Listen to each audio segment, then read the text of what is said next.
Fala, pessoal. Boa noite. Eu sou o Jefferson Barbosa e sejam bem-vindos ao InhaVisec. Hoje, no InhaVisec, nós vamos falar sobre fatores humanos no AVSEC.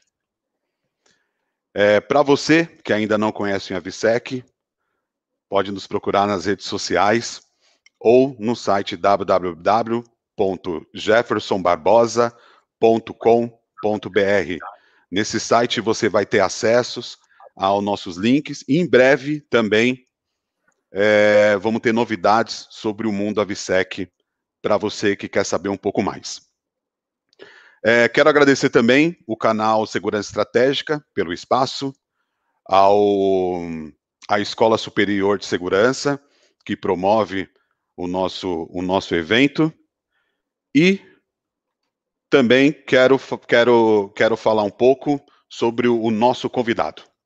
O nosso convidado, ele é uma pessoa muito querida na indústria, além de ser um profissional aí de um currículo invejável. Atualmente, ele é gerente de contratos da GPS Air, do grupo GPS. É uma empresa com mais de 100 mil funcionários, atuando em todo o Brasil, em vários serviços de segurança. Ele atua na gestão de equipe de proteção da aviação civil no Aeroporto Internacional do Rio de Janeiro. Esse aeroporto, ele já transportou 18 milhões de passageiros em 2019. Lógico, né, passando pela pandemia, logo volta esse número. É um dos principais aeroportos do Brasil. Nosso convidado, ele acumula 24 anos de experiência na aviação, sendo 15 anos dedicado só ao AVSEC. Ele vai falar tudo sobre o AVSEC e sobre fatores humanos. E tem um ponto importante desse convidado, que ele foi meu chefe, né? Eu acho que isso eu não posso deixar. Leonardo Beckman, com carinho, né? Vou chamar de Léo, tá? Seja bem-vindo, Léo. Obrigado, Jefferson. Obrigado, boa noite a todos. Estamos escutando bem aí. Fui seu chefe, né? Fui seu amigo, quer dizer, fui não, né? Sou seu amigo. Pelo amor de Deus. Mas o tempo de experiência não condiz com a careca, né? Não, mas legal. Estou aqui se fosse a careca, eu seria experiente, então, né? Mas estou aqui para dividir um pouquinho do que a gente vai aprendendo ao longo do tempo, vai lendo, estudando, né? E não adianta ter conhecimento e não compartilhar. É isso aí, cara. Léo, só para falar, tem bastante amigos já acompanhando a gente, tá?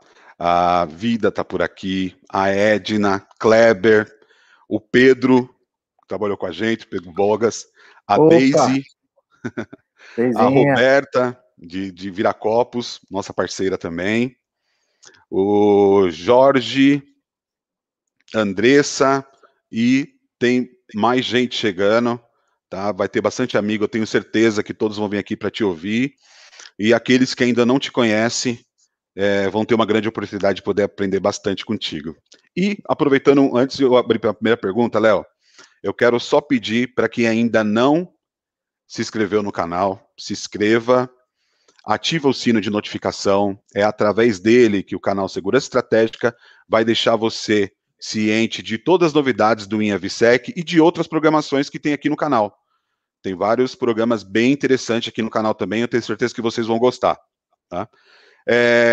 E, para deixar o Léo feliz, vão dando um like nesse vídeo, eu tenho certeza que vai ajudar a gente, né? E o Léo vai ver que vocês estão gostando bastante aí de acompanhar esse nosso bate-papo.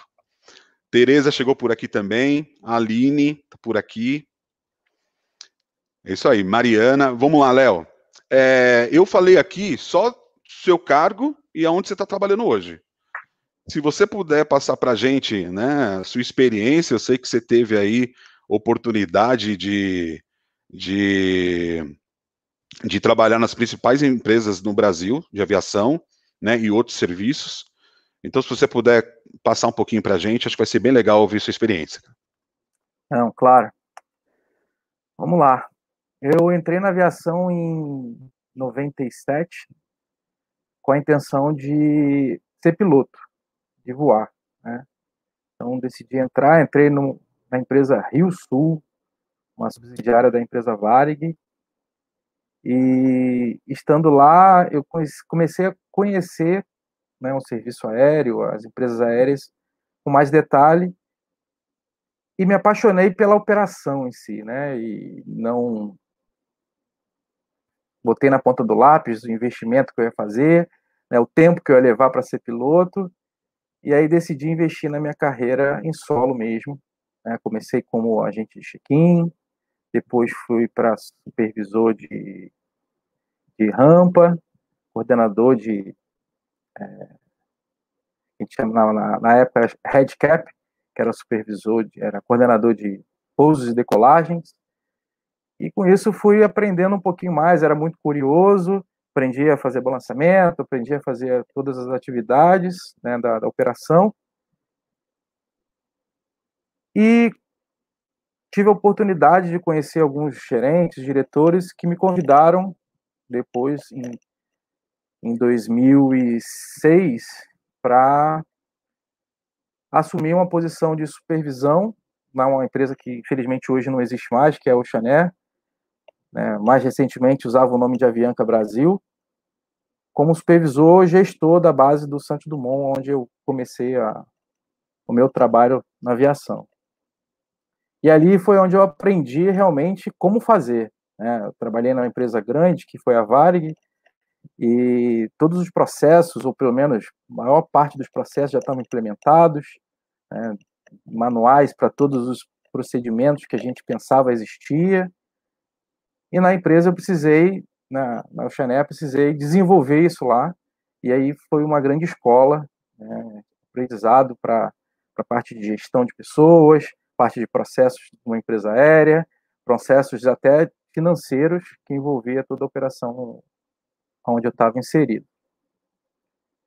E lá eu conheci um amigo, né, de longa data, tem muito tempo que eu não encontro com ele, que me apresentou o AVSEC, né, Segurança da Aviação Civil, a gente vai falar sobre isso. E ele perguntou, eu lembro até hoje, ele falou assim, olha, vai ter um curso lá no IAC, Instituto de Aviação Civil, ficava do lado do Santos Dumont, e é de graça, quer fazer? Eu falei, claro, né, de graça, quem não quer fazer? Eu quero aprender. E era um curso de instrutor AVSEC, o primeiro curso de instrução AVSEC dado aqui no Brasil. Inclusive o certificado era em espanhol, foi dado pela UASC. E participei, então, minha primeira certificação AVSEC foi como instrutor. Olha que loucura, né? Primeiro você vira instrutor para depois você ter conhecimento do assunto. E aí foi o meu primeiro contato com o assunto. É totalmente diferente do que a gente faz hoje na área de instrução AVSEC. Então, era uma aula realmente do assunto, era uma aula de como ministrar um treinamento, mas muito voltado tecnicamente para o assunto, então você acaba aprendendo sobre o assunto no próprio curso de instrução. E eu gostei muito dessa área, e tive a oportunidade em 2006, a empresa que eu trabalhava, a Oceanair, precisava desenvolver e montar esse setor, porque estava começando, engateando esse assunto, na verdade, na época era DAC, e precisava de alguém à frente desse setor, e eu me candidatei, eu já estava pronto para isso, né? Se puder dar uma dica, até antecipando o que a gente vai falar no final, esteja preparado para as oportunidades, né? Quando ela chegar, é só embarcar. Então, estava preparado, né, com aquele medo de assumir uma área nova. 2001, 11 de setembro, tinha acontecido, então eu sabia exatamente o que me esperava nesse novo setor. Então, decidi abraçar e, desde então, não larguei mais essa área. E aí tive que mudar para São Paulo, eu era do Rio de Janeiro, mudei para São Paulo, porque a sede era em São Paulo, e desenvolvi lá na Oceanair esse setor, que é a gerência de segurança.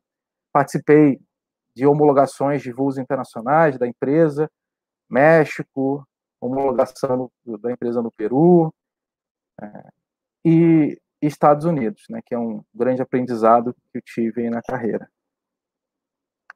Depois fui convidado para assumir uma área específica na Gol, ainda estava na fusão entre Gol e Varig, precisava de alguém com conhecimento na área, conhecimento em qualidade para certificar a empresa para uma certificação internacional de segurança que era o IOSA, e também contribuir com conhecimento na área. Então, em 2008, eu troquei camisa, atravessei a rua, para quem conhece São Paulo, a Oceanéia ficava de um lado da rua e a Gol do outro lado,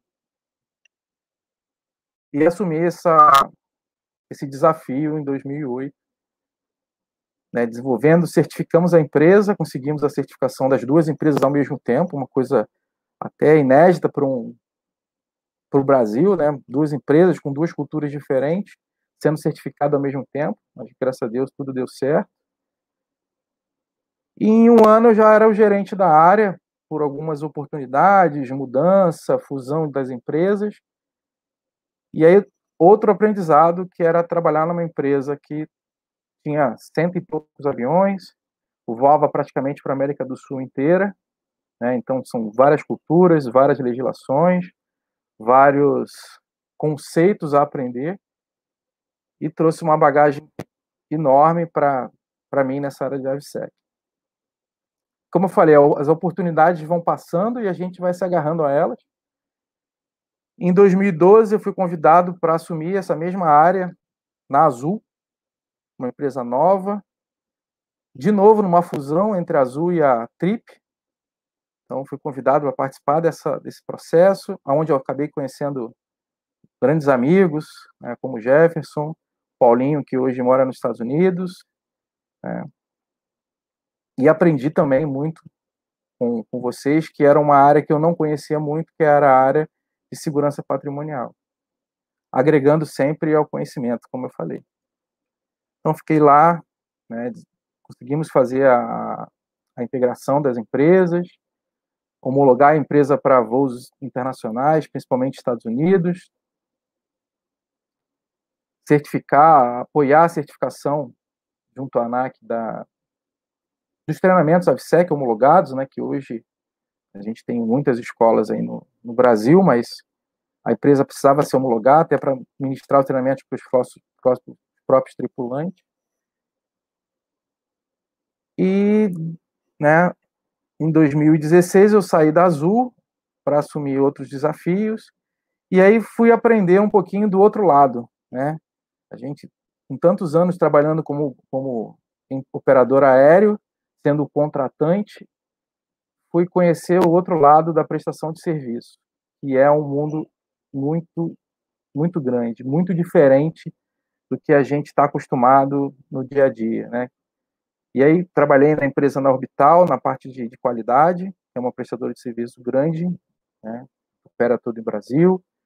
Depois fui para a Tristar, também nessa área, foi quando eu conheci e vim para o Galeão, para o contrato de prestação de serviço segurança como um todo, então cuidava do canal de inspeção do Galeão, onde eu, inclusive, estou prestando serviço hoje.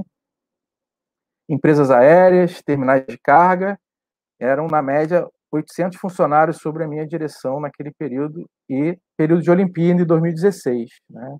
Então, o desafio foi enorme, foi um aprendizado gigantesco, né? Conhecer a parte de servir, de ser cobrado pelo cliente, de apresentar novidades para o cliente. Então, isso tudo foi agregando conhecimento à minha experiência, pouca experiência.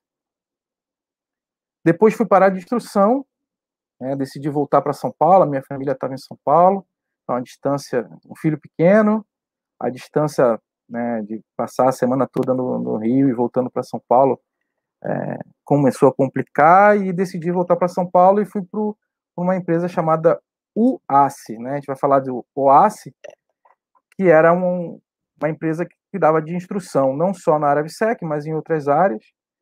E aí passei a conhecer mais profundamente a gestão de treinamento, né? Mais diretamente. E nas outras empresas a gente era responsável mas não lidava no dia a dia, inclusive com a agência reguladora.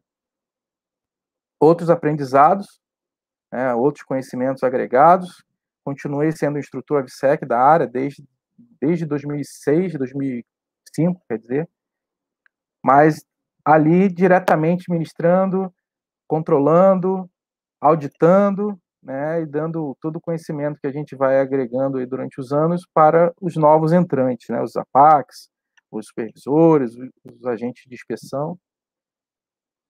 E no início do ano passado, fui convidado pela GPS a assumir essa novo desafio, que era voltar para o Rio de Janeiro, uma implementação de 400 funcionários no canal de inspeção, nos maiores aeroportos do Brasil, e com uma filosofia de servir, né, enorme, de apresentar resultados, tanto financeiros, mas como de qualidade.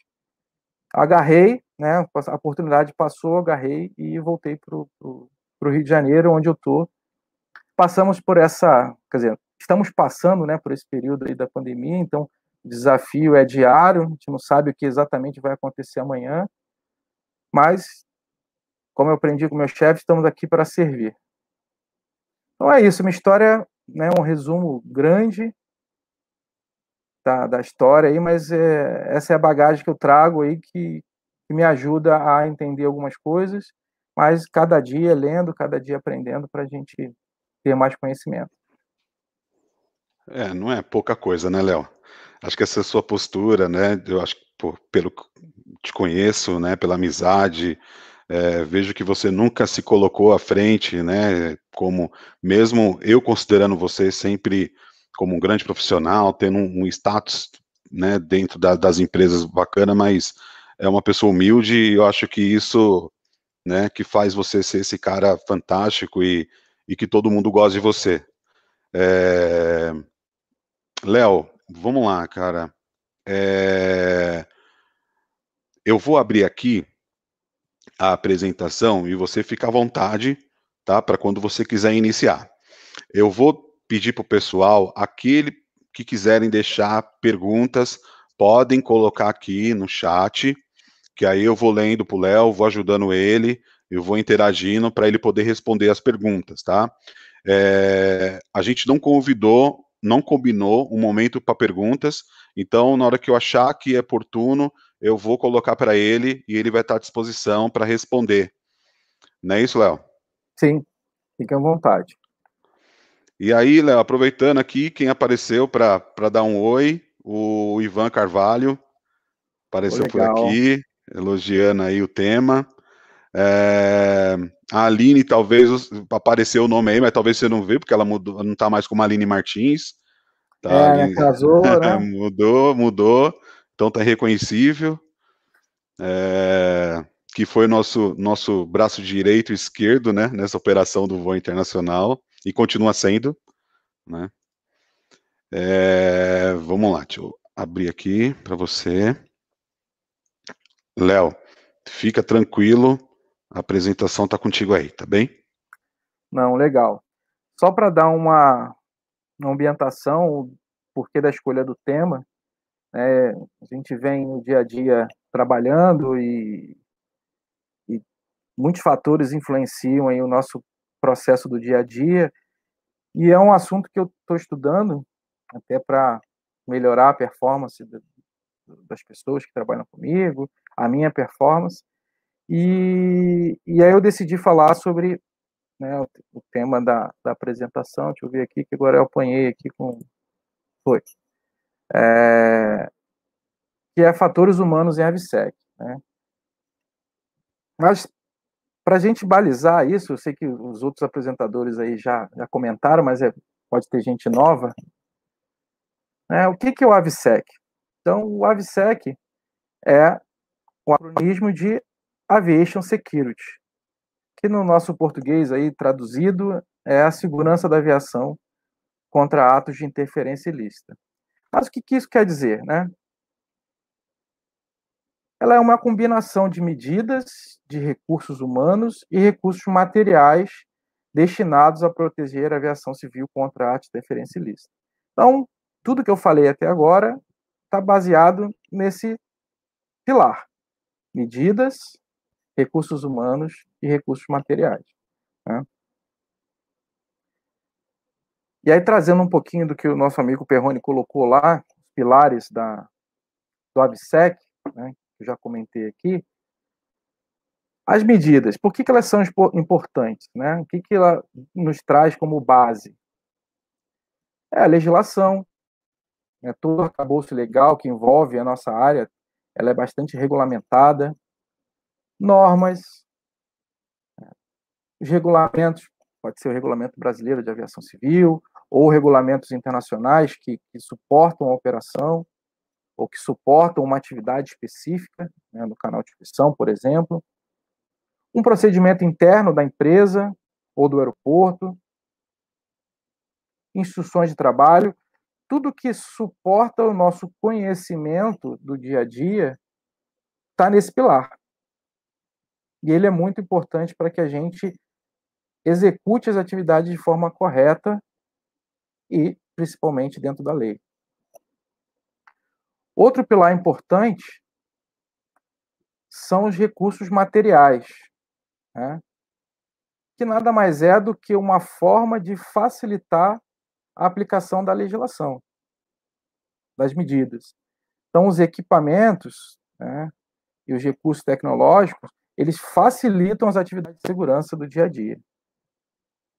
Tudo isso eu estou falando para a gente ter uma base para chegar no assunto principal, né? Então, o equipamento de raio-x, né, o poste detector de metais, o sistema de detecção de explosivos, o EDS, o scanner corporal, o detector de traços explosivos, isso tudo facilita a atividade do agente de proteção, do supervisor ABSEC, do gestor, a implementar as medidas de segurança que são responsáveis pela parte desse nosso terceiro pilar. Mas não adianta eu ter legislações bem escritas, não adianta eu ter equipamentos altamente tecnológicos, se um dos pilares que a gente tem são os recursos humanos, são as pessoas, né? São as pessoas que estão envolvidas nas atividades de segurança. Então, esses três pilares, né, como a gente trouxe aqui, é que suportam toda a atividade ABSEC que a gente tem no dia a dia, né? Estamos falando aqui de inspeção, canal de inspeção, controle de acesso. Eu consigo, talvez, fazer segurança tirando as medidas. Eu consigo, talvez, fazer segurança não usando tecnologias avançadas, mas eu não consigo fazer segurança sem as pessoas, pelo menos hoje, né? Está vendo que o futuro da tecnologia é cada vez mais robôs, cada vez mais sistemas que fazem análise sozinha. A própria tecnologia facilita o agente de proteção a identificar um explosivo, um narcótico, mas hoje a gente precisa das pessoas, né? Então é importante, né, a gente entender que as pessoas, né, os agentes de proteção, têm uma responsabilidade enorme nesse processo. E eu não consigo desassociar a pessoa, né, as pessoas que trabalham na segurança, desse processo. Eu não consigo tirar, como eu falei. Então é importante, né, a gente está falando para algumas pessoas, que todo mundo entenda a importância da segurança.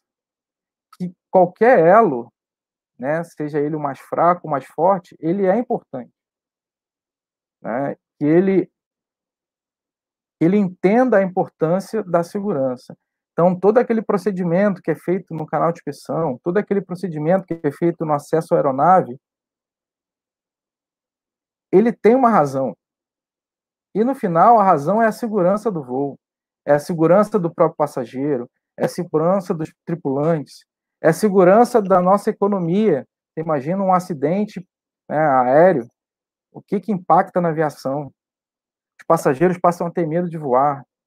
Tudo isso ele é impactado porque alguém falhou, ou alguém cometeu um erro, ou algum processo dessa cadeia se rompeu, não sentiu a importância dele dentro do processo.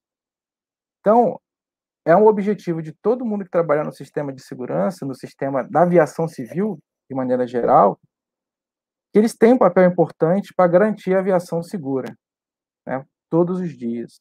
É acordar todos os dias e saber, olha, eu sou importante para o sistema de aviação civil e o meu trabalho lá, mesmo que seja pequeno, contribui com 0,05% da segurança da aviação.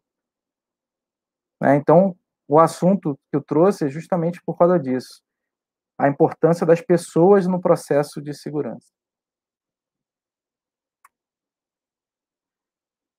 Então, a gente falou ali de fatores humanos, ela é a parte mais flexível, adaptável e valiosa do sistema. Porém, ela é a mais vulnerável, porque ela é influenciada, né, por ambiente externo que pode afetar negativamente o desempenho dela. Isso está escrito no documento da OASI, que é o DOC 9824, que fala especificamente sobre fatores humanos para manutenção, e aí vocês vão ver mais à frente o porquê que o assunto vem de manutenção. Então, é importante que a gente entenda que a gente precisa olhar as pessoas que trabalham no sistema, entender o que influencia a performance deles e atuar para que a gente tenha um processo mais seguro e mais robusto. Então, só para a gente entender, os fatores humanos, eles referem-se às pessoas na situação da vida. A pessoa tem a vida dela, a família dela, o ambiente onde ela vive, isso tudo influencia na atividade do dia a dia. Mas também o trabalho. Se ele chegar num ambiente que ele não se sente inserido, ele não se sente acolhido, isso também vai impactar no dia a dia dele. Por quê? Se ele não estiver bem para trabalhar, como é que ele vai interagir, ter uma relação segura com as máquinas que estão ali para ele operar? Pode estar falando aí de canal de pressão, raio-x, o pórtico, mas podemos falar também do avião, do equipamento de handling, do trator, da van que transporta a tripulação. Também os procedimentos. Se ele não estiver bem, talvez ele não vá seguir o que está escrito para ele fazer.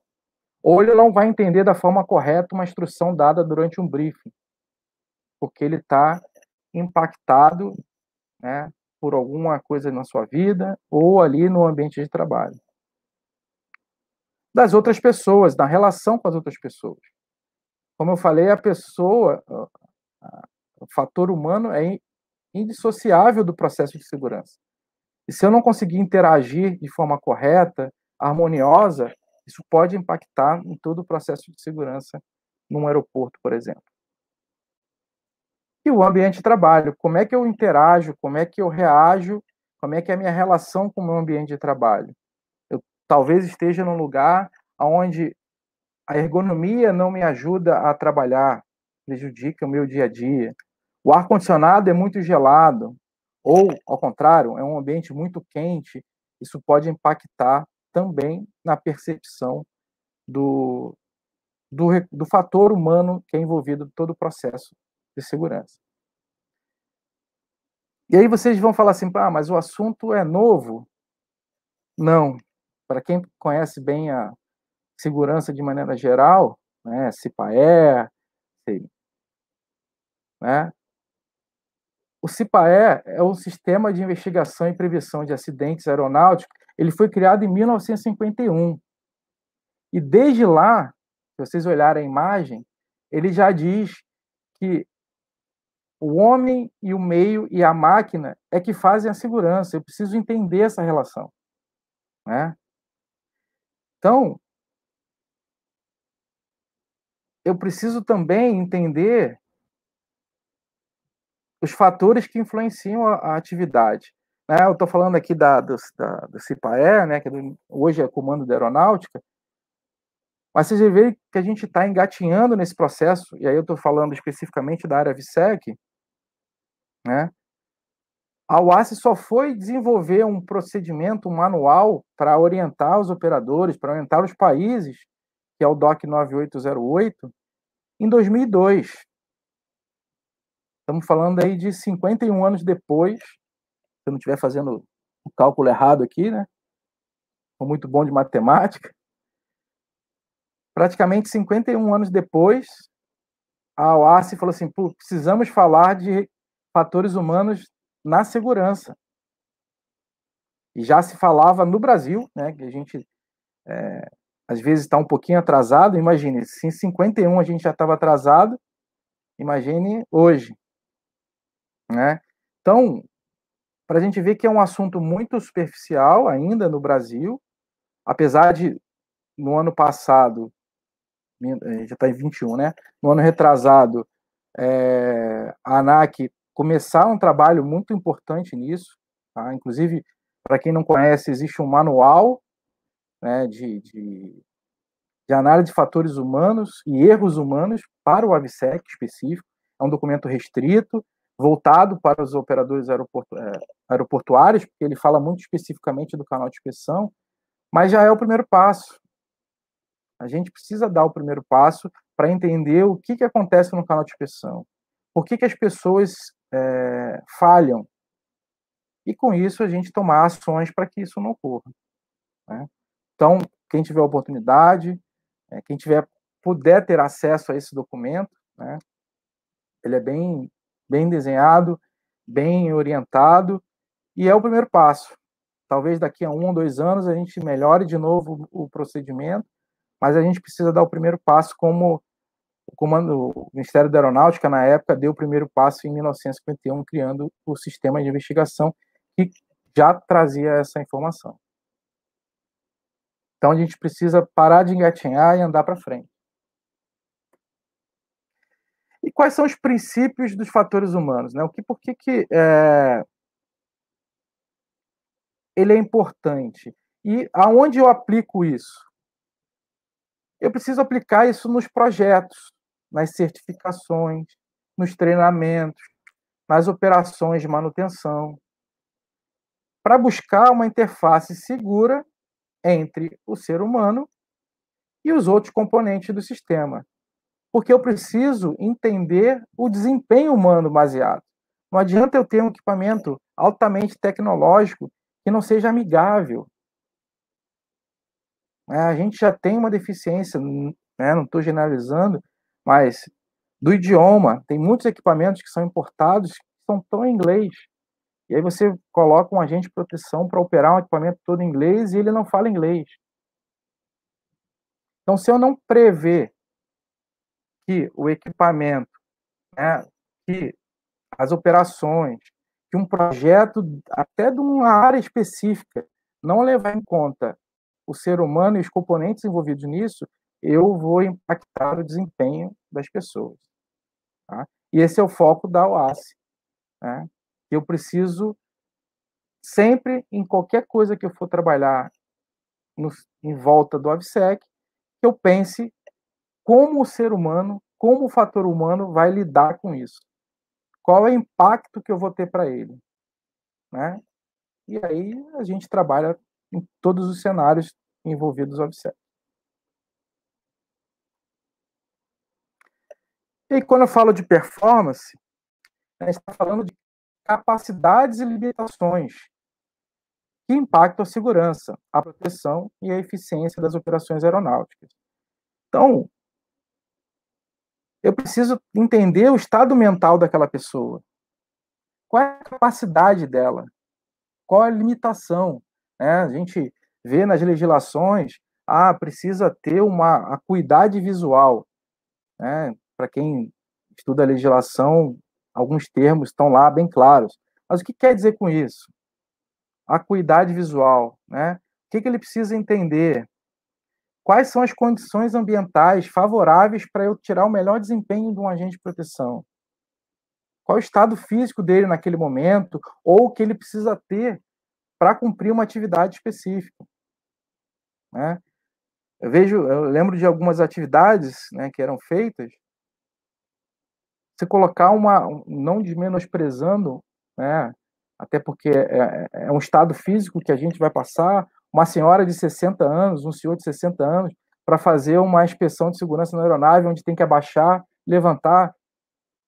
Será que isso, eu estou pensando na performance desse procedimento? Então, isso tudo tem que ser levado em consideração, porque as pessoas vão falhar. Isso é inerente à raça humana, a gente está aqui para falhar. O que a gente não pode é deixar de aprender com essa falha, né? E avaliar realmente todo esse processo que envolve as atividades de segurança. E para isso, né, quando a gente fala de performance, a gente classifica os fatores humanos que impactam a segurança. E a OASI traz uma representação, vou usar esse termo técnico para a gente poder entender, uma representação esquemática do que eu estou falando. E nisso ela traz em 4 eixos importantes. O primeiro eixo são os operadores. Podem ser os operadores aéreos, podem ser os operadores aeroportuários. O segundo eixo é a tecnologia. Já o terceiro eixo é o entorno operacional ou a cultura organizacional, né? O ambiente que eu trabalho, a cultura da empresa que eu trabalho, ou da cultura da empresa onde eu presto serviço. Isso tudo influencia na atividade do dia a dia da segurança. E o último eixo é o eixo certificação, que é a certificação para a pessoa atuar naquela atividade. Então, se vocês olharem ali na representação, o eixo 1 e o eixo 2 ele está muito focado no usuário, né, nas pessoas que estão ali. Já o eixo 3 e 4, mais no enfoque normativo, né? Então, o entorno operacional envolve legislação, envolve os requisitos mínimos. Então, dar exemplo aqui do canal de inspeção, tem que ter um pórtico, tem que ter um raio-x, ou não tem que ter, dependendo do tipo, a classificação do operador. A cultura organizacional, como é que a empresa lida com o dia a dia, isso tudo influencia nos fatores humanos. E a OASI classifica dessa forma para poder trabalhar no dia a dia, para a gente poder ter ferramentas e métodos para avaliar isso, tá? Baseado nesses 4 eixos. Então, quando a gente fala de operadores, a gente está falando de seleção das pessoas. Como é que eu seleciono? Quais são os requisitos mínimos? É só simplesmente ter o 2º grau e um curso de inspeção ABSEC? Né? Ou eu tenho que ter um perfil específico para a atividade? Tem que ser levado em consideração. O funcionário é contratado e mora a 2h30 do aeroporto onde eu trabalho. Então, o funcionário trabalha 6 horas, 8 horas, mas 80% do tempo dele está no transporte. Não estou dizendo que não possa fazer, mas essa pessoa já vai chegar cansada no trabalho. Qual o impacto dessa atividade para o dia a dia? Isso tem que ser levado em consideração, né? A gente que está no canal de inspeção, as pessoas dizem assim, as mulheres trabalham melhor quando estão no raio-x. Não sei se isso é verdade, mas assim, pelo menos elas são mais detalhistas, elas estão mais atentas ali, né? O homem está muito com a cabeça voada, tal, mas isso é uma realidade? Não é? Esse é o perfil que eu busco? Isso tem que estar definido na seleção, né? Antes de eu contratar. Depois que o funcionário está dentro da empresa, eu preciso instruir ele, trazer a legislação, trazer os procedimentos. Ele precisa saber exatamente o que está escrito e o que eu espero dele. O que a legislação espera dele, o que o contratante espera dele, o que a ANAC espera dele como agente de proteção da aviação civil. Ele não pode ter dúvida quanto a isso. Mas eu preciso fazer a avaliação disso, para que eu entenda quais são as falhas do meu processo, talvez a falha seja no processo de seleção, talvez seja na instrução, para que eu retreine essa pessoa, e ele se sinta importante dentro do processo, não como a gente fala assim, pega essa pecinha e tira, joga para lá, porque aí eu preciso reter. Os melhores eu preciso reter. Então, esse é o eixo importante que tem que estar desenhado dentro de uma empresa, né? Qual é o processo de seleção, como é que eu dou a instrução para ele, como é que eu capacito ele, né? Ele pode vir com a certificação de instrução de inspeção ABSEC, ele pode vir com o curso de artigos perigosos, mas eu preciso dar a ele a informação do que eu espero dele no dia a dia. E com isso eu vou reter os melhores. Não sei se isso é uma verdade absoluta, se é papo de botequim, mas nos corredores a gente fala assim, se a pessoa não quer, igual quando fazia administração no passado, né? Não sabe o que fazer, faz administração, antigamente. E aí teve uma época que você não tem emprego, vai ser a PAC. Não pode ser isso. A responsabilidade é muito grande no dia a dia. Você está ali como piloto voando uma aeronave, uma PAC fazendo uma inspeção, é garantir a segurança de todo mundo que está ali. O emprego de todo mundo que está ali. Então ele precisa sair de casa sabendo que o trabalho dele é importante. Deixa eu fazer uma consideração sobre isso, Léo. Na verdade, uma é sobre fatores humanos, como ele pode ajudar em outras áreas que hoje não é utilizado, né? Eu vou usar um exemplo, por exemplo, na vida militar, né? O rapaz é soldado lá, ele fica na guarita. Na guarita, diferente do vigilante, que ele fica 12 horas, né, na guarita, fechado, só sai lá para ir no banheiro e no almoço. No exército ele faz um revezamento cada 2 horas, e mesmo assim é cansativo, ficar 2 horas em pé olhando lá, atento, né? Sim. O vigilante ele fica 12 horas, às vezes na guarita, às vezes com um lugar para sentar, outras vezes não, e ele tem que estar às 12 horas atento. É humanamente impossível ter 12 horas de atenção, né? No nosso cenário, na aviação civil, o nosso principal agente, né, o principal pessoa da segurança é o APAC. E ele já tem uma carga horária que já é pensada para que ele consiga aproveitar o máximo do tempo dele de trabalho, né? E para aquele que trabalha ali no canal de inspeção, ele já tem um revezamento, né? Onde gera um tempo, não sei se você vai falar sobre isso ou não, né? Estou só explanando aqui que ele já tem um tempo de revezamento para que ele consiga manter aquele período que ele está no raio-x, por exemplo, ele consiga ter o máximo também de aproveitamento da atenção dele. Então, assim, esses fatores, ele pode ser aberto, né, para várias profissões, que infelizmente hoje não é.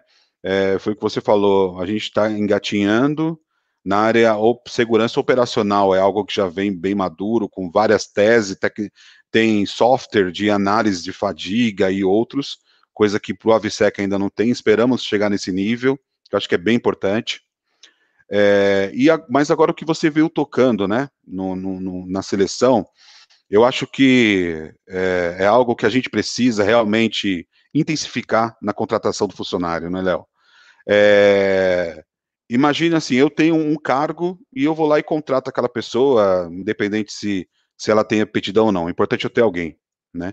Infelizmente, em alguns aeroportos, acaba sendo isso pela mão de obra, né, a mão de obra ser escassa. Então, cara, não tem gente, contrata, né, em massa, e aí a gente vai tentar distribuir onde cada um tem aptidão. E isso que é o que você tocou no assunto, né? Você não tem... Às vezes a pessoa não está satisfeita de estar naquele local, ela não sabe o que vai entregar, ela não tem condições, né? Ela estudou para fazer uma coisa, de repente ela caiu ali com uma PAC. Na verdade, o sonho dela é trabalhar na aviação, não importa onde.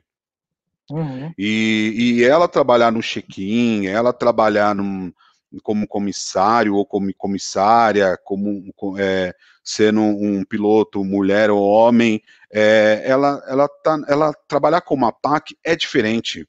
Ela ser um agente de segurança é diferente. A responsabilidade é outra, né? E você não tem aquela gratificação de todo dia alguém olhar no seu rosto, abrir um sorriso e falar obrigado por me atender bem, né? Parabéns. É um trabalho que as pessoas às vezes não estão muito felizes de passar ali por você, né? Sim, Então, sim. tem que ser algo muito bem selecionado, tem que ter um treinamento muito bacana mesmo, uma avaliação, né? É primordial. E realmente, aquela pessoa que entra na segurança, ela tem que chegar em casa e estar feliz de estar trabalhando naquilo, porque se ela estiver satisfeita, ela não consegue transmitir isso no trabalho, não consegue transmitir isso na família. O filho vai desejar ser qualquer coisa na vida, menos ser igual ao papai ou igual à mamãe, porque eles não mostram a felicidade em casa também.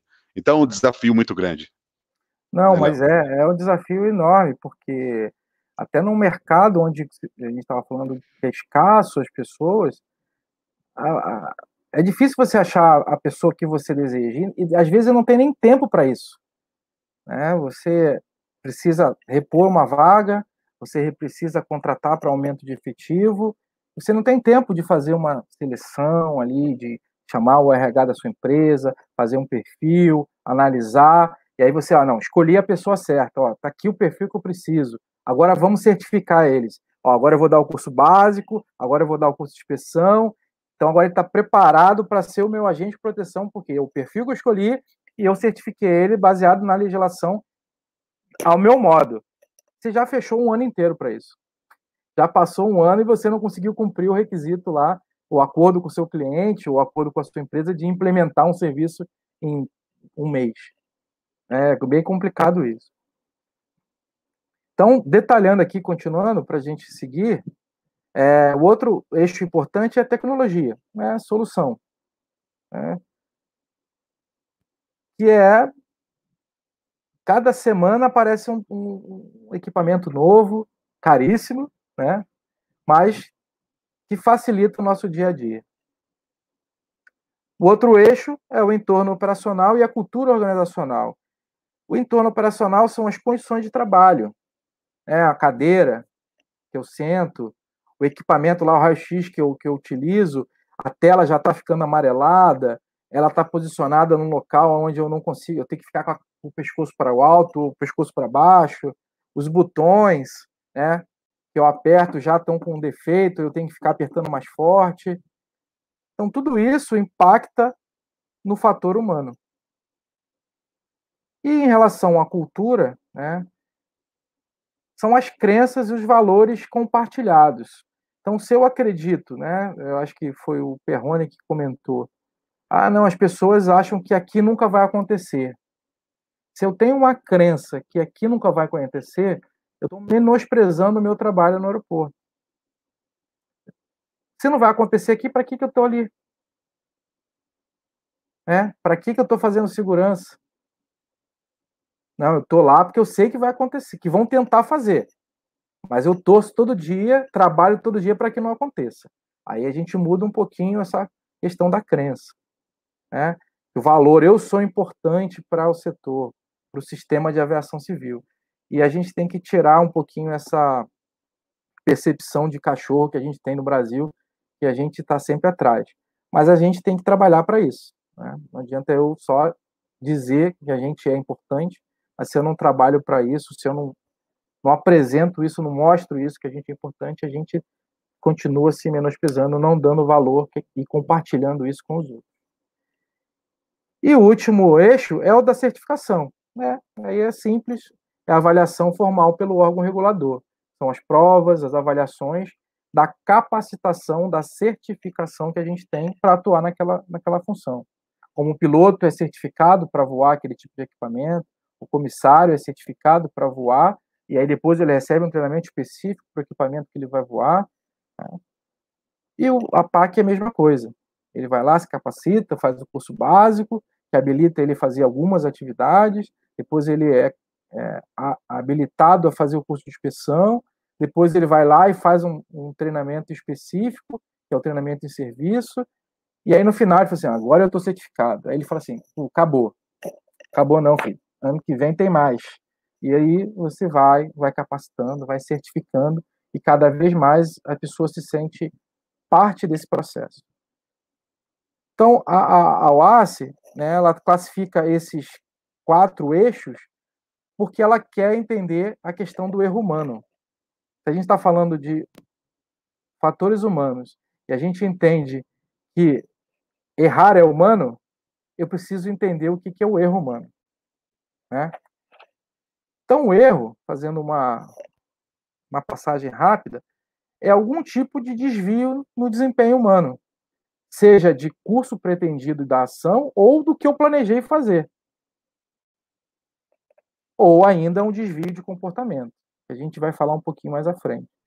Mas o erro humano é isso. Eu planejei fazer daquela forma, ou eu ia fazer daquela forma, e aí não fiz. E aí a gente precisa entender o porquê não fez. Por que a gente errou, né? E aí indo muito a fundo, a gente tem vários tipos de erros, né? O desvio, né? O erro por si só, né? O lapso.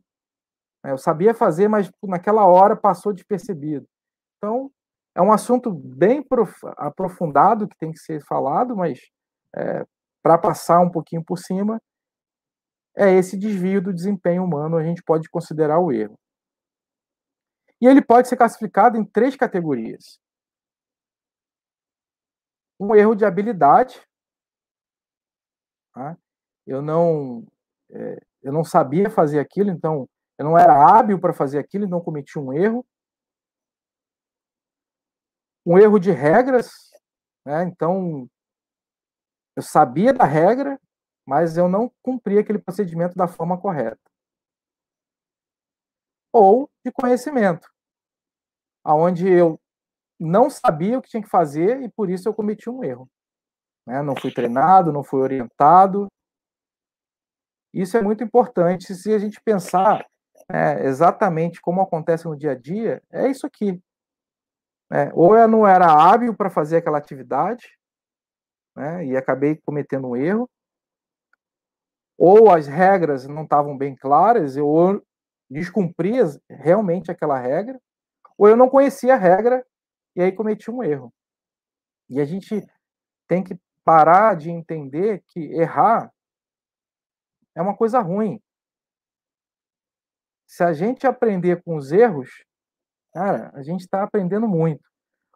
E se a gente aprender com os erros dos outros, é melhor ainda, porque a gente não errou. Né? Então, é o dia a dia que vai nos ensinar, cada dia, a como avaliar e como aprender com os nossos erros, e principalmente com os erros dos outros. E quais são as principais causas dos erros? Né? A gente está falando de erro aqui, e que é importante. Né? Aí tem um desenhozinho do canal de inspeção, fazendo a propaganda da minha atividade. Fim. Né? A ANAC traz 6 causas que ela entende são as principais causas do erro humano no canal de inspeção especificamente. Um deles é a falta de atenção. Então, o profissional está fazendo uma atividade, né, uma tarefa específica, e, cara, esqueceu de fazer o processo posterior. Eu achei lá um artefato suspeito e esqueci que tinha que acionar uma polícia, que eu tinha que acionar o supervisor. Estava com a cabeça em algum lugar. Então, é um das causas do erro. Né? As condições ergonômicas podem facilitar também o erro. Né? A acústica, de repente estou fazendo uma inspeção de bagagem de porão, onde passa um monte de trator, um barulheira, a aeronave, e a gente tem que ir lá, estar concentrado para ver lá a imagem, interpretar a imagem, né, tomar conta da segurança daquele voo. Temperatura também, a iluminação, estou fazendo inspeção, e aí a iluminação é ruim, não consigo identificar bem as imagens. Então, tudo isso contribui para um erro. E a gente vê, Jefferson, nos aeroportos, a infraestrutura está melhorando, graças a Deus, com os investimentos aí nos aeroportos, a própria Infraero, que ainda é do governo, investindo, né, em tecnologia, infraestrutura, né?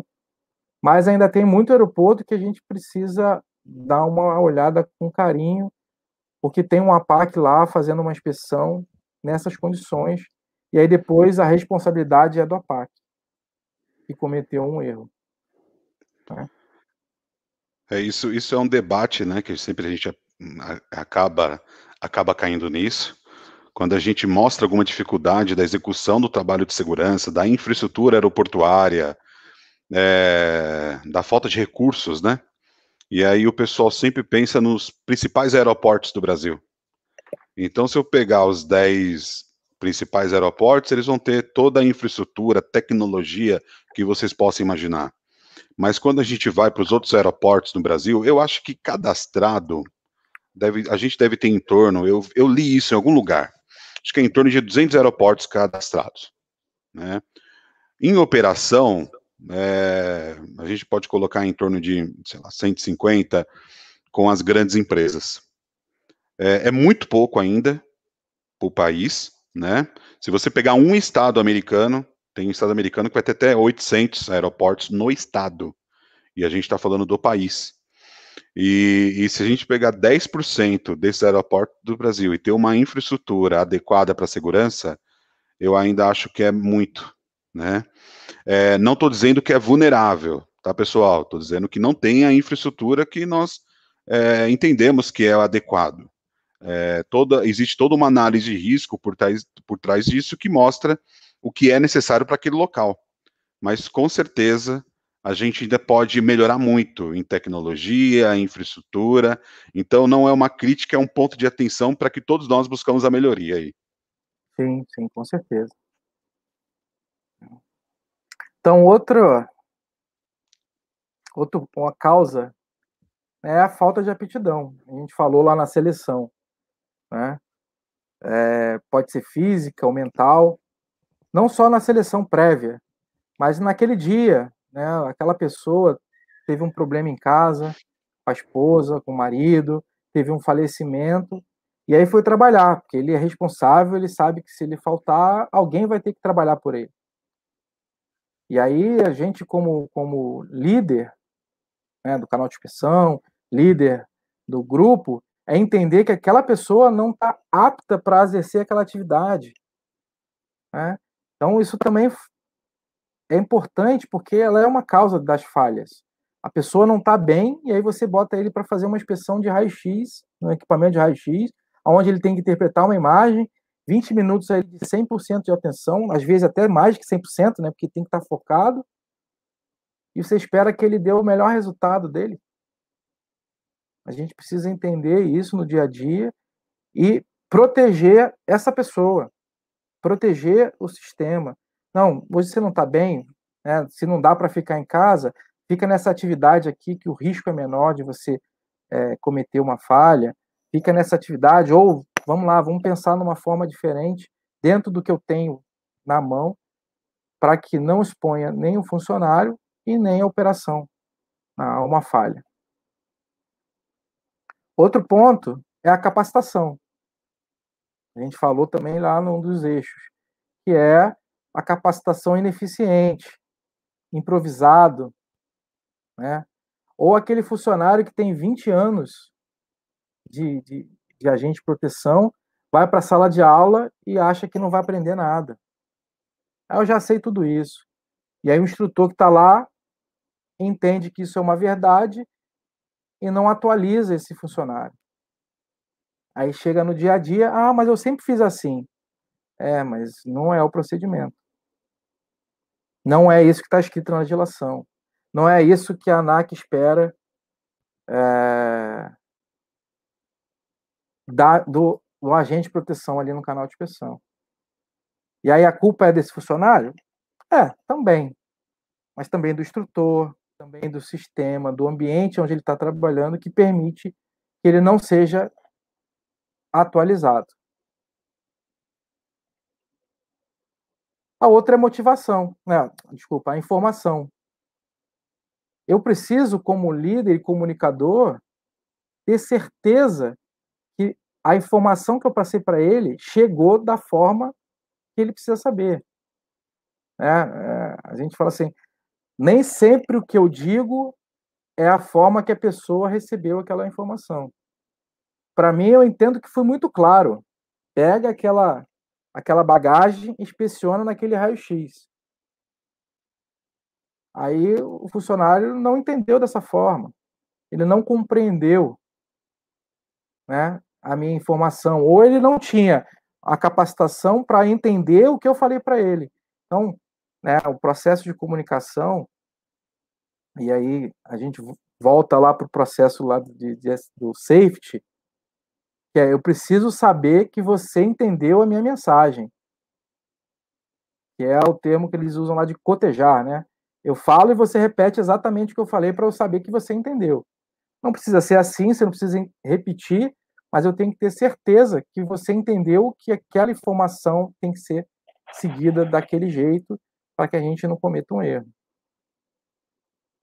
Ou tá lá no canal de inspeção, a gente fala para a PAC, fala assim, vai lá e libera o passageiro. Isso não quer dizer que o passageiro não precisa passar por inspeção. Mas se a pessoa não entender que é para liberar, quer dizer, vai lá, faz a inspeção, vê se não tem nada e depois libera para o passageiro, libera o passageiro para acessar a restrita, ele vai entender, pode entender que é para liberar o passageiro. Ah, não, obrigado, pode entrar com esse artigo perigoso.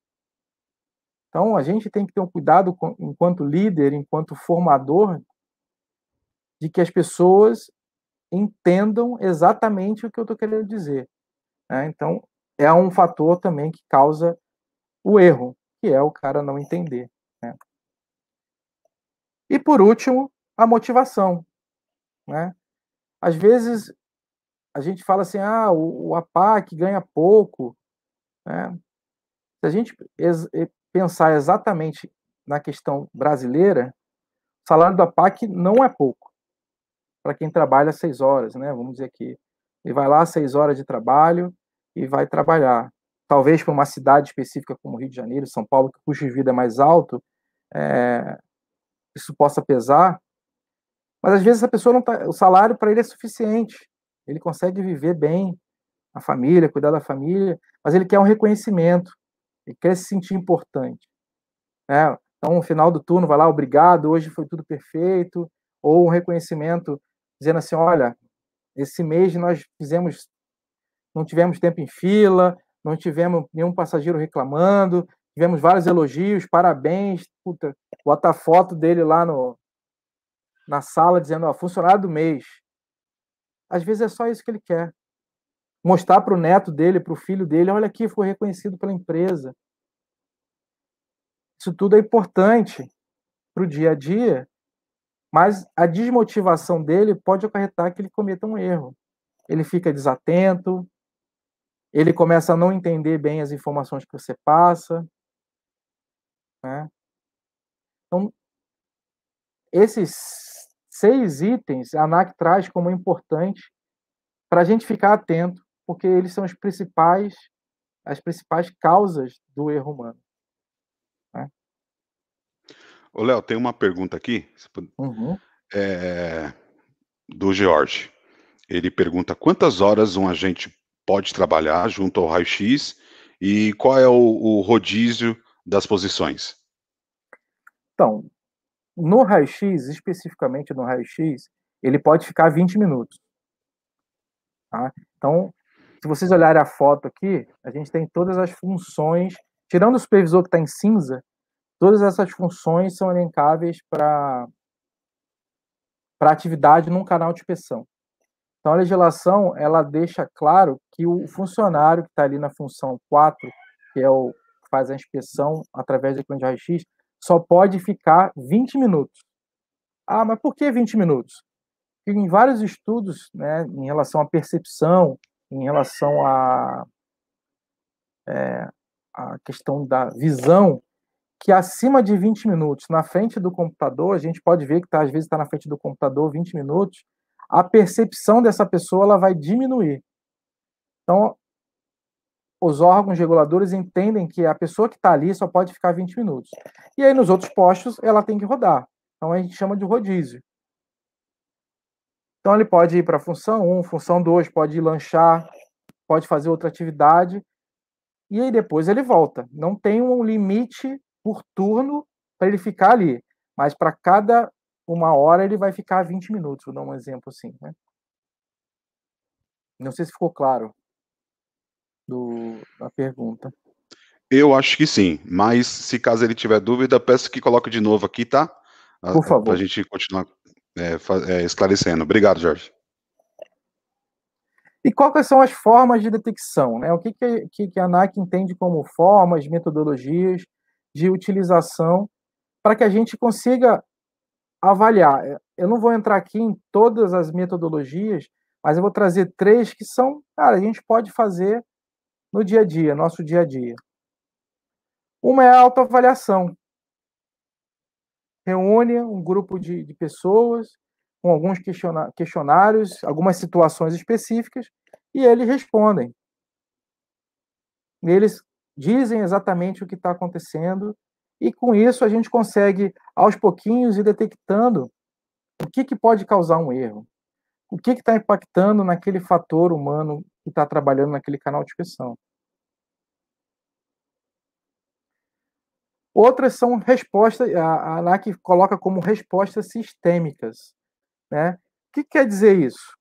É eu criar barreiras para ou detectar e aquele erro não exista, não aconteça, vamos dizer assim, ou que eu, através de relatórios, consiga identificar uma tendência ao erro. Vamos dar um exemplo aqui de alguns, né? Tem equipamentos de raio-x que eu consigo que ele deslogue automaticamente, até baseado na pergunta do nosso, eu esqueci o nome dele, desculpa, do rodízio, que ele desloga automaticamente quando der 20 segundos, 20 minutos. Então, o APAC que está ali, ele é forçado a sair do equipamento e entrar outro, porque o raio-x vai parar e vai dizer, olha, você já alcançou o seu limite. Né? Outro processo que a gente pode criar no dia a dia, controle de acesso, né, para os aeroportos que têm controle de acessos automatizados, é que esse processo seja anterior ao do agente que está ali. Um sistema, ele pode falhar? Pode. Mas é muito mais difícil um sistema automatizado liberar uma credencial que está vencida, que está bloqueada porque foi extraviada, do que um agente de proteção.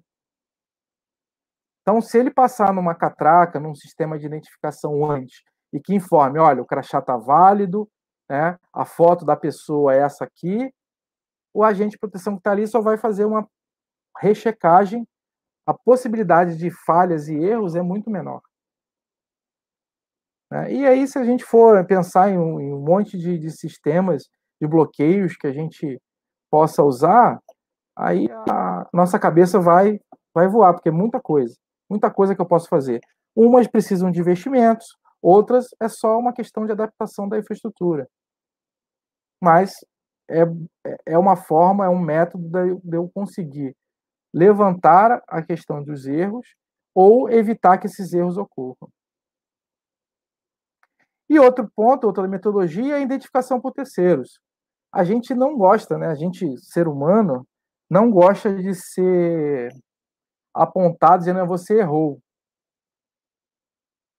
A gente fica ali, fica puto da vida, pô, o cara tá dizendo que eu errei. Cara, mas que é coisa mais importante? Alguém viu que você errou e você não sabia. E essa pessoa teve a oportunidade de falar para você, olha, cara, você não fez o negócio direito. Se fosse eu daria um presente para essa pessoa que me falou isso. Pô, cara, obrigado.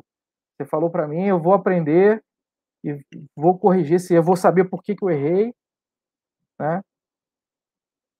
E não vou cometer mais esse erro.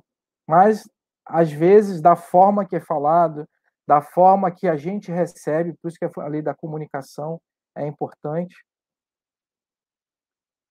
a gente se fecha e eu não aprendo com o meu erro. Então, dentro desse manual que a ANAC emitiu e na literatura que tem vasta, não de AVSEC, mas de outros assuntos, a gente pode elencar essas 3 formas ou metodologias para que eu avalie, né?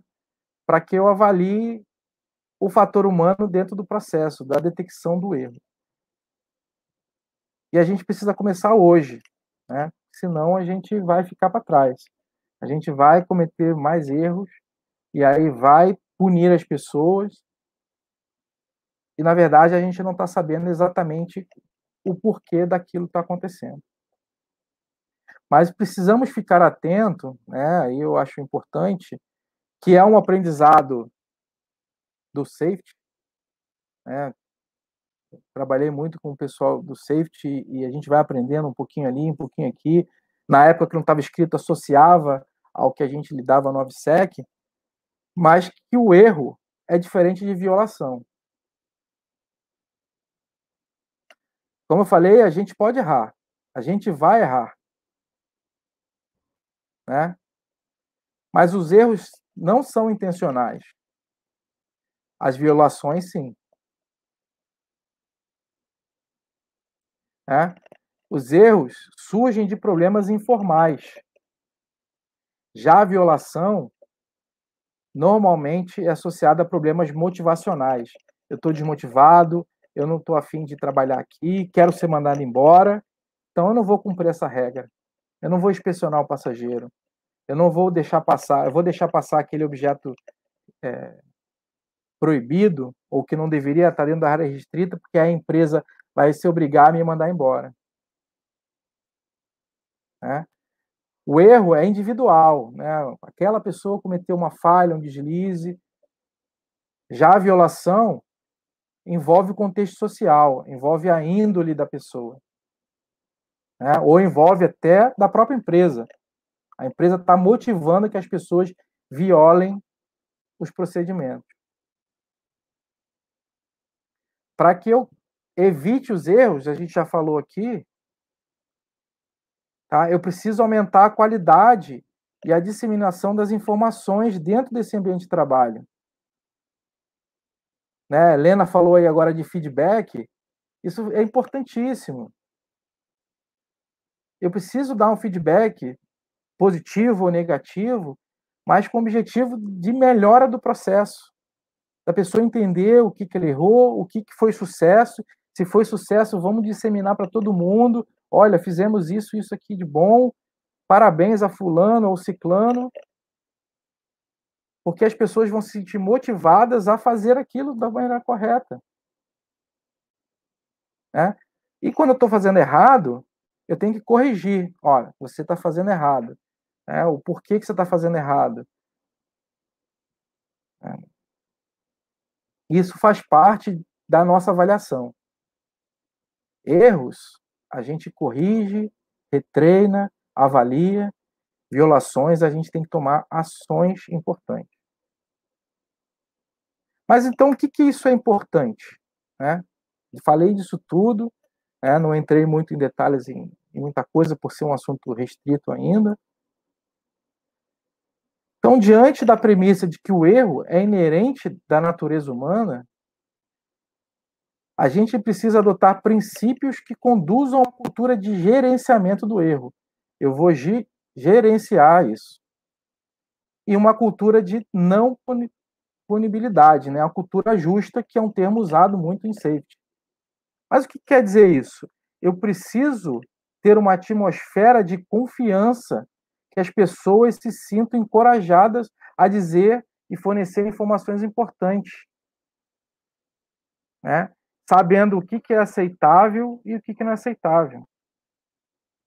Porque ele sabe que se ele disser assim, eu errei, eu falhei, né? O fulano falhou, ou o processo está falho, eu não vou ser penalizado. A gente vai trabalhar para melhorar o processo e aprender com aquela falha, com aquele erro. Então, voltando, né, aos 3 pilares que a gente tem lá no início, se eu tiver as medidas de segurança bem implementadas, né, as legislações, que elas têm que ser vivas, elas têm que ser... A gente entende a dificuldade de mudança de legislação, que envolve a participação, a aprovação do órgão regulador, mas a maioria dos procedimentos que a gente aplica no dia a dia são mais simples, são bem escritos. Né? Então, as mudanças é quando há mudanças realmente necessárias E aí envolve processos mais complexos, mas as legislações estão bem escritas hoje, né? Alguma coisa ainda precisa de aprimoramento, como tudo, mas elas estão aí para dar no suporte. Os equipamentos, recursos materiais, né, que a gente fala, estão aí, tecnologia, facilitam, mas a gente precisa cuidar das pessoas. Precisa entender que o fator humano é o pilar principal, ele está aqui no meio por causa disso. Ele é que suporta as aplicações das medidas e é eles que suportam os recursos materiais, que são os equipamentos. Então, de tudo que eu falei aqui, se deixar alguma coisa de importante, é que a gente precisa avaliar o dia a dia dos nossos funcionários, é preciso entender o que eles estão vivendo, né, no dia a dia, para que a gente possa trabalhar melhor, ter mais segurança no dia a dia, e daqui a 1 ano, 2 anos, voltar aqui para falar sobre o assunto e falar, olha, o Brasil está lá na frente, pioneiro em algumas atividades, independente de ter ou não acontecido um ato de interferência ilícita no Brasil. Como eu falei, aprendendo com os erros dos outros. Acho que é isso. Acho que eu falei Show, meu demais. amigo. Nada, que isso, cara. Pô, o assunto, esse assunto não é um assunto que a gente escuta sempre, Não, não. né. Eu acho que Infelizmente. dentro da segurança da aviação civil, a gente sempre tem, alguns temas que ele é corriqueiro, ele sempre vai e passa com frequência, porque é muito importante pra gente. Mas esse assunto ele é novo. Então, você é a primeira pessoa que eu vejo tocar nesse assunto, de uma forma, né, desse num evento desse ou abertamente. Eh, a gente teve várias iniciativas da ANAC que nos últimos tempos vem trazendo vários eventos importantes para nós profissionais, mas assim, para o restante do público, por exemplo, a gente pegar aqui, a gente tem muitas pessoas que são APAC, Uhum. né?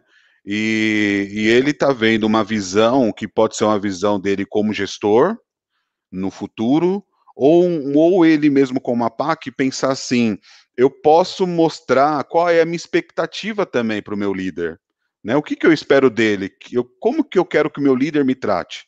Porque aí eu sei que vai ser bom para o seu líder aprender e para você ser reconhecido da forma que você merece, né? Com certeza. É, acho que tem perguntinha aqui, Léo. Vamos lá, vamos lá. Eu posso tirar a sua apresentação da tela para colocar a Por pergunta? favor, por favor. Então deixa eu colocar aqui, eu vou colocar na tela para você ler junto comigo, tá? O Jorge ele interagiu bastante, obrigado, viu? As empresas brasileiras são filiadas, como nos Estados Unidos, ao Departamento de Polícia? Não, mas vamos lá. Na área AVSEC, não. Tá? Na área AVSEC, a gente é uma empresa exata, né, uma empresa auxiliar, que não é filiado, mas assim, é aprovado para trabalhar naquele aeroporto pelo operador aeroportuário e segue as regras da ANAC, que envolve a AVSEC, que envolve qualquer área que a empresa de serviços auxiliares pode prestar. Mas no canal inspeção especificamente, a gente é supervisionado pela Polícia Federal. Então, não é uma associação à polícia, diferente dos vigilantes, que ele tem que ter uma ligação grande com a Polícia Federal, mas a gente tem uma ligação grande com eles na operação do dia a dia, porque eles supervisionam nossas atividades. Legal, acho que tem mais uma aqui que é a respeito também da questão de gravidez, junto ao raio-x, ou ela não vai operar a função? Acho que está dizendo do APAC, né, que possa estar grávida, se ele pode executar as atividades ali no canal de inspeção, na atribuição do raio-x. Olha, existem vários estudos, né, inclusive no Brasil, que as pessoas que trabalham ali no equipamento de raio-x não têm incidência nenhuma daquela radiação. Tá? E aí há uma avaliação do próprio médico da pessoa, né, da grávida, que ele pode solicitar que ela não trabalhe naquela função. Mas em relação à segurança da pessoa, o equipamento ele é muito seguro e não há qualquer tipo de interferência quanto à gravidez. Mas aí fica a critério do próprio médico, né? A gente já teve casos do médico não falar nada de raio-x, mas pedir para ficar menos tempo em pé. Então, é uma avaliação médica. Em relação à avaliação de segurança de quem opera o raio-x, é totalmente seguro. Bacana. Vou colocar mais uma pergunta aqui na tela e aproveitar para quem ainda não deu seu like aí no vídeo, aproveita, dê seu like. Eu vi que teve bastante interação, pessoas assistindo e algumas ainda não interagiram. Vamos lá, Léo. Existe um aparelho chamado dosímetro, utilizado pelo técnico de raio-x. Esse aparelho é utilizado pelos agentes? Não.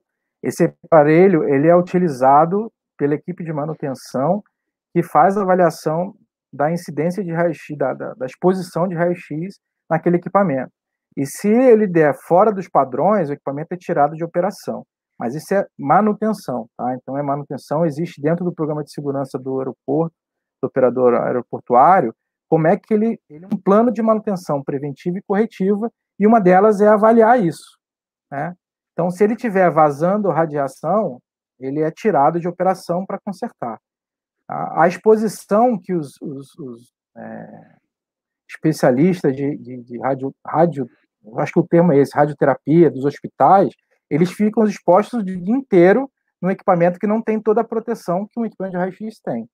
Tá? Então, não é utilizado pelos agentes, mas é rotineiramente feita a inspeção pela equipe de manutenção responsável do aeroporto. Tá? Para justamente, em caso de uma pane no equipamento, a cortina rasgou e aí está vazando radiação, ele seja imediatamente tirado da operação.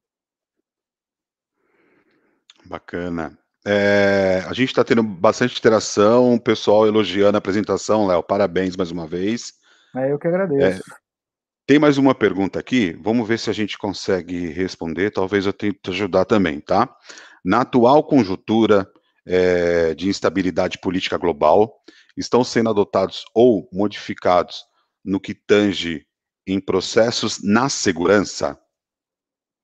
Deixa eu ver se eu entendi. Se a gente mudou algum procedimento de segurança por causa da conjuntura atual, posso entender dessa forma? Acho que sim.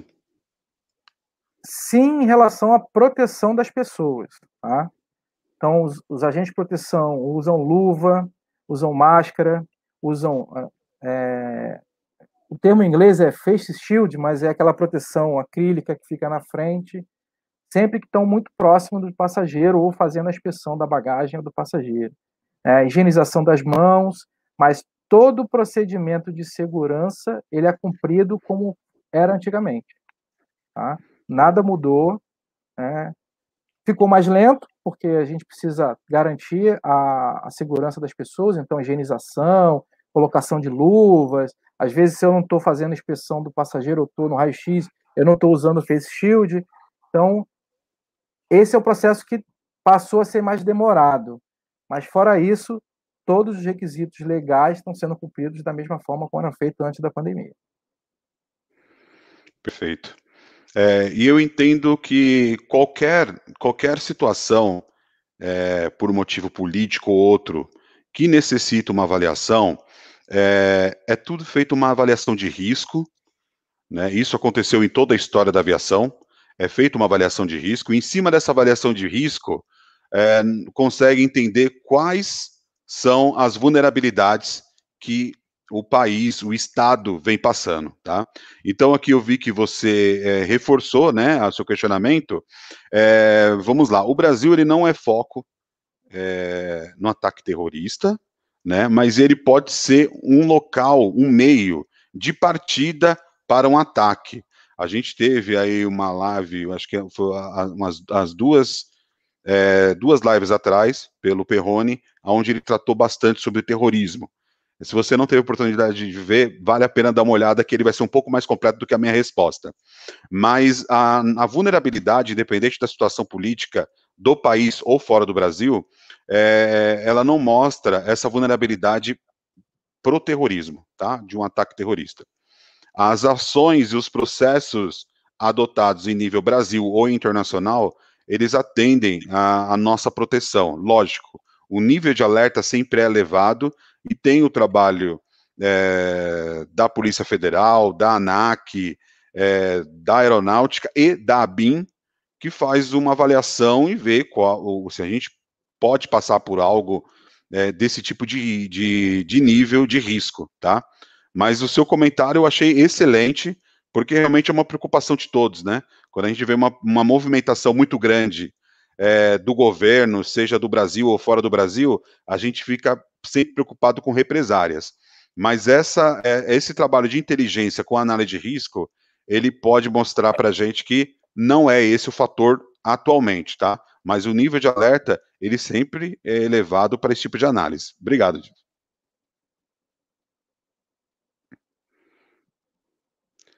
Tem mais E alguma? aí, tem mais uma, sim. A ANAC pretende colocar ou tem algum plano para o Air Marshal nos aviões? Não. Já essa análise já foi feita no passado, quando os Estados Unidos implementou lá depois de 11 de setembro, e o Brasil entendeu que não era necessário. A gente entende hoje também, até pelas análises, como o Jefferson falou, das análises, das avaliações de ameaça, que não é necessário, que hoje o risco seria maior de ter, né? Para quem trabalha no aeroporto e trabalha no meio AVSEC, sabe que questão de um passageiro armado a bordo é altamente crítico, né? Então, ter um air marshal hoje dentro do avião no Brasil não faz muito sentido. Essa decisão foi tomada lá atrás. Mas como o Gerson falou, as análises são feitas no tempo que as coisas acontecem. Então, eu estou falando isso hoje, dia 3/3 de 2021. Pode acontecer alguma coisa amanhã e esse cenário mudar, e essa análise mudar, e essa decisão ser mudada. Perfeito, Léo. Eu queria deixar um recadinho que o nosso conteúdo nesse projeto em AVSEC, ele é totalmente gratuito, né? Ele está aqui no canal Segurança Estratégica, mas sempre tem, Léo, o pessoal que quer ter certificado, seja para guardar de recordação pelo tema tão importante vindo de você, ou para levar para a universidade, né, comprovante de horas e tudo mais.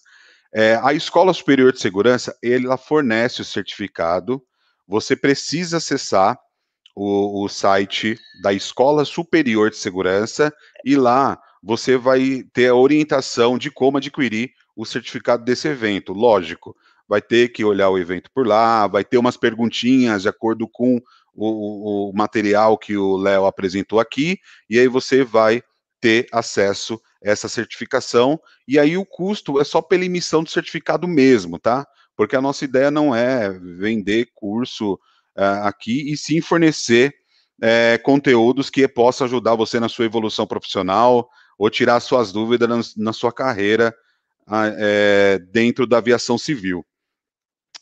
Léo, antes da gente finalizar, né, para quem chegou, eu vi que o pessoal chegou depois, eu sei que quem chegou depois conhece o Léo, tá? Acho que quem chegou depois veio para prestigiar o nosso amigo. Mas o Léo, além de ser um profissional aí com mais de 15 anos de experiência na segurança da aviação civil, ele teve passagens importantes em grandes empresas, como gerente geral. Hoje ele atua numa empresa que começou recentemente na área de segurança da aviação civil, mas que vem ganhando aí um corpo enorme, que é o Grupo GPS, né, com a divisão de GPS Air.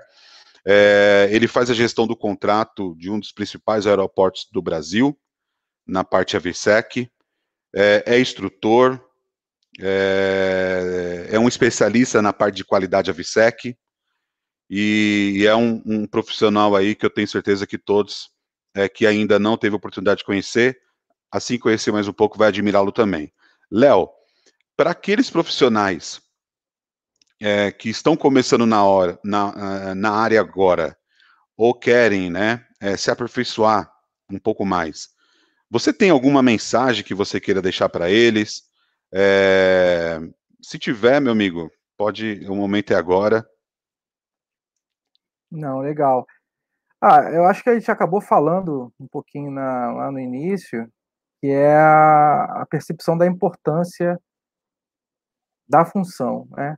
Então, se você se sente uma pessoa capaz, né, ou se sente uma pessoa que pode contribuir para a segurança da aviação civil, vá em frente, se capacite, porque o mercado de segurança, aí eu estou até englobando a minha segurança patrimonial, de inteligência, ele é carente de profissionais que entendam e que conheçam o processo, que conheçam a importância dele para o procedimento, para a atividade. Então, estejam prontos para quando a oportunidade chegar. Não esperem para se capacitar, para entender, para estudar. Muitos dos assuntos são reservados, mas para a gente entender o contexto, tem muita literatura gratuita na internet. A própria live aqui, ela tem essa função de trazer a informação, dentro do que pode ser falado. Então, se capacite, porque é esse profissional que amanhã será valioso no processo de segurança nos aeroportos, nas empresas aéreas, aonde envolver a segurança. Acho que é isso. Muito bom, Léo. Eu tenho certeza que o recado foi dado, foi uma ótima apresentação. Como eu disse, nunca escutei isso, esse tema dessa forma. É algo novo até para a gente que está na área, né? É algo assim que não está ainda tão dimensionado. Talvez para quem está trabalhando diretamente com a prestação de serviço ou nos aeroportos, pode ser que atuam mais com esse tema, mas eu, como sou oriundo de empresa aérea, não costumo ver tanto esse tema. Eu acho que ele deve ser disseminado para mais atividades, né? Como eu comentei lá no começo. Agradeço todos que ficaram com a gente até agora. Eu vi que poucos saíram, teve alguns até que mandaram mensagem para mim que, Jefferson, sua PAC, vou entrar de madrugada, não consigo ficar até o final, mas ainda bem que o programa é gravado. Dá para assistir Sim, depois. não Né? chega atrasado não, que o chefe reclama, né? E quero dar parabéns também para a equipe do aeroporto de Bauru. Eles estão em peso assistindo a live. Eles colocaram lá como missão acompanhar. O nosso propósito, o propósito da InFSec é trazer conteúdo de qualidade, é poder favorecer que você consiga trilhar o seu caminho por dentro da segurança da aviação civil, né, e evoluir na sua carreira profissional. Quem não curtiu o canal, curta. Estou finalizando aqui, mas dá tempo de você dar seu like aí pro vídeo do Léo. Procurem a InFSec nas redes sociais, acompanha, vai ter novidade. Para quem já entrou no Telegram, eu disponibilizo alguns conteúdos, material aqui exclusivo, que o Léo vai deixar. Eu deixo lá no Telegram, só lá eu consigo fornecer. E para quem for fazer o curso e certificação também tem acesso, tá? Agradeço a participação de todos mais uma vez e desejo a todos uma boa noite. Um abraço. Tchau, tchau, gente.